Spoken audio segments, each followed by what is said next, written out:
अब श्री बनाया कैसे जाता है, पहले तो ये बताओ आप लोग बनाते कैसे हो? ईमानदारी, चीटिंग नहीं करना, क्योंकि हमें सब पता नहीं। उंगली से किससे ये नहीं बताना। देखो बोर्ड पर, व्हाइट बोर्ड पर ध्यान से देखिए, उस पर 3 श्री बने हुए हैं। तो पहले वाला श्री कितने लोग बनाते हैं? हाथ खड़े करो। 2 4 10 हाथ। दूसरा वाला श्री 2 4 10 इसमें। तीसरा वाला श्री 2 4 10 इसमें भी। समझ गए हम। पहले तो ये समझिए कि श्री है क्या। आधा श, पूरा र और ई, बड़ी ई, ये तीनों मिलकर के बनता है श्री। तो पहला जो श्री लिखा है, आपने एक डंडा खींचा और शाह बनाया और शाह में ही रेफ निकली है राग की, दिख रही है ना। दूसरे श्री में ई की मात्रा में रेफ निकली है और तीसरे श्री में जहाँ से आपने शाह बनाना शुरू किया है वहीं से रेफ निकली है। दिखाई दे रही, क्या दे रही है? तो इन तीनों में जो सही है वो है तीसरे नंबर का श्री। तो ध्यान रखना कैसे बनाना है, श्रीकार लेखन कैसे करना है। जहाँ से शा शुरू होगा वहीं से रा भी आएगा। इस प्रकार से पांडुक शिला पर अनामिका उंगली से, इतना और ध्यान रखना, अनामिका जो तृतीय उंगली है उससे श्रीकार लेखन करना है। और श्रीकार लेखन के बाद आपको चढ़ाना है भगवान को अर्घ। अर्घ किस लिए चढ़ाना है? भगवान से आज्ञा लेने के लिए कि हे त्रिलोकीनाथ, अब मैं आपका अभिषेक करने जा रहा हूँ, तो आप मुझे आज्ञा प्रदान करें कि मैं अच्छे से आपका अभिषेक कर सकूँ, और कोई भी गलती हो जाए तो पहले ही क्षमा याचना। क्योंकि देव शास्त्र गुरु के निमित्त से कर्मों की सबसे खतरनाक प्रकृति निदत्ति और निकाचित कर्म का बंध होता है। आपने कहानी सुनी होगी सती अंजना की। सती अंजना 22 वर्ष तक उसे पति का वियोग सहना पड़ा। क्यों?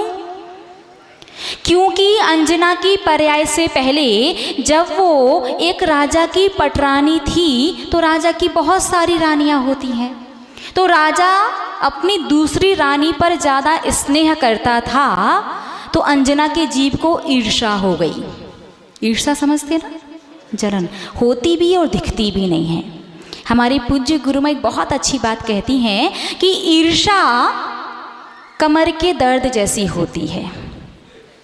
ईर्ष्या कमर के दर्द जैसी होती है, एक्सरे में कुछ आता नहीं और चैन से बैठने देती नहीं। उसे भी ईर्ष्या हुई और उसने देखा कि राजा की जो दूसरी रानी है वो भगवान जिनेंद्र देव की परम भक्त है। तो दूसरी रानी को दुख देने के लिए, उसे तकलीफ और कष्ट देने के लिए उसने 22 पल के लिए भगवान जिनेंद्र देव की प्रतिमा को सम्मान के साथ वेदी से उठवा करके छुपवा दिया था कि छुपा दो इस प्रतिमा को। जब वो रानी दर्शन करने आई, भगवान को वेदी पर नहीं देखा, उसे अपार दुख हुआ। वो वापस चली गई और पुनः बड़े अनुष्ठान के साथ उस प्रतिमा को पुनः वेदी पर विराजमान कर दिया।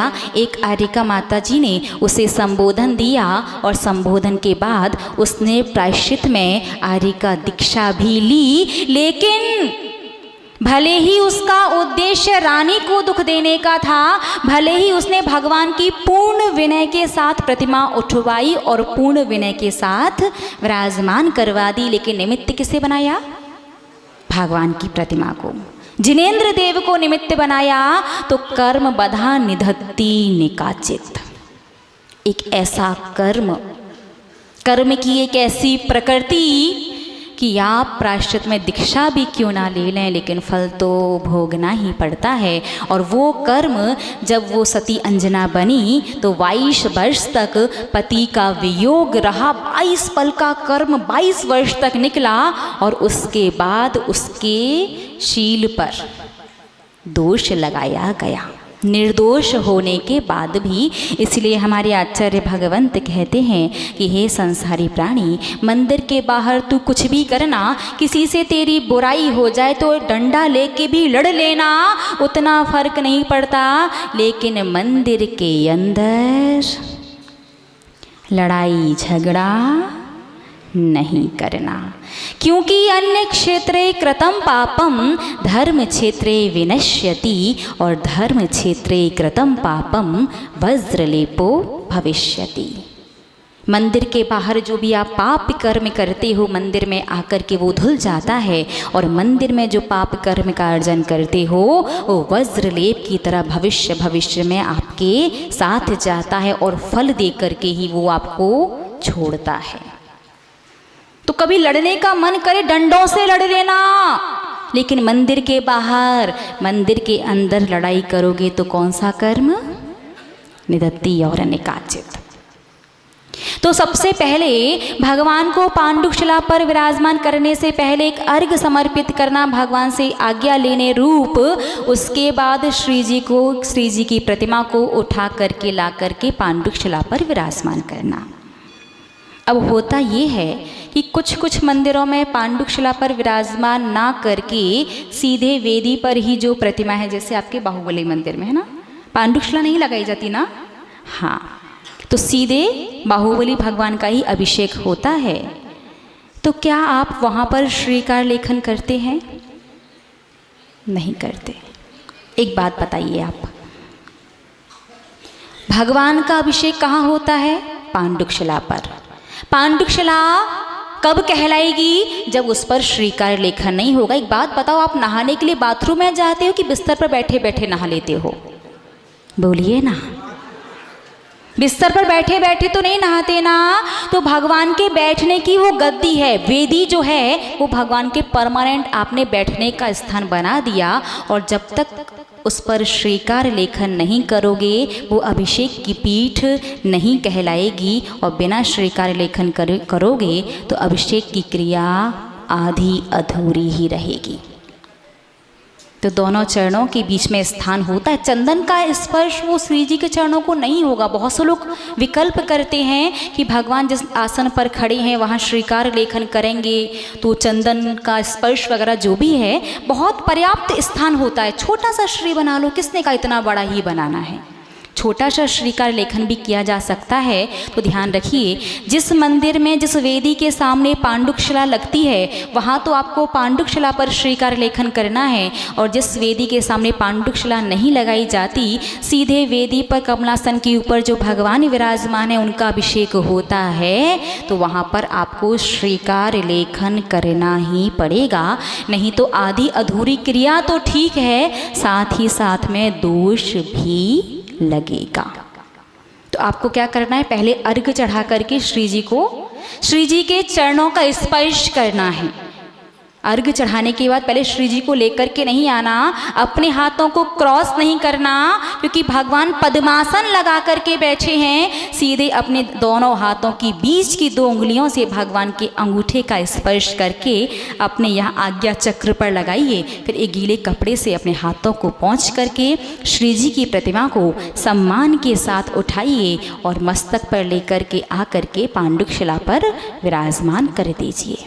बहुत से लोग ऐसे होते हैं जो श्री जी को मस्तक पर विराजमान करके पूरी परिक्रमा लगा करके आकर के फिर पांडुशिला पर विराजमान करते हैं। क्यों? वो कहते हैं कि जन्माभिषेक के समय सौधर्मेंद्र भी तो ऐरावत हाथी पर बैठ करके 3 परिक्रमा लगाता है। तो वो प्रकरण जन्माभिषेक के समय का है, पहली बात। अच्छा, और मान भी लिया कि आप वहाँ से कुछ ले भी रहे हो, तो आपका ऐरावत हाथी कहाँ है? बोलिए ना। जब ऐरावत हाथी लाओ तो लगा लो। पहली बात तो जन्माभिषेक नहीं, प्रतिमाभिषेक है। और दूसरा, यदि क्रिया करनी तो पूरी ढंग से करो। आप श्री जी को मस्तक पर विराजमान करके पूरी परिक्रमा लगाते हैं, तो आपके साथ साथ अरिहंत की जिन बिंब भी परिक्रमा लगा रही होती है, थोड़ा सा तो विचार करो। पंच कल्याणक प्रतिष्ठा के बाद जो गजरत महोत्सव होता है वो प्रभावना की दृष्टि से होता है। मंदिर के अंदर परिक्रमा लगाने से कौन सी प्रभावना हो रही है? बात समझ में आ रही है ना? तो श्री जी को मस्तक पर विराजमान करके पूरी परिक्रमा लगा करके आकर के पांडुक शिला पर विराजमान नहीं किया जाता है। सीधे प्रतिमा को लेकर के आओ और पांडुक शिला पर विराजमान कर दो और उसके बाद फिर आप करोगे अभिषेक।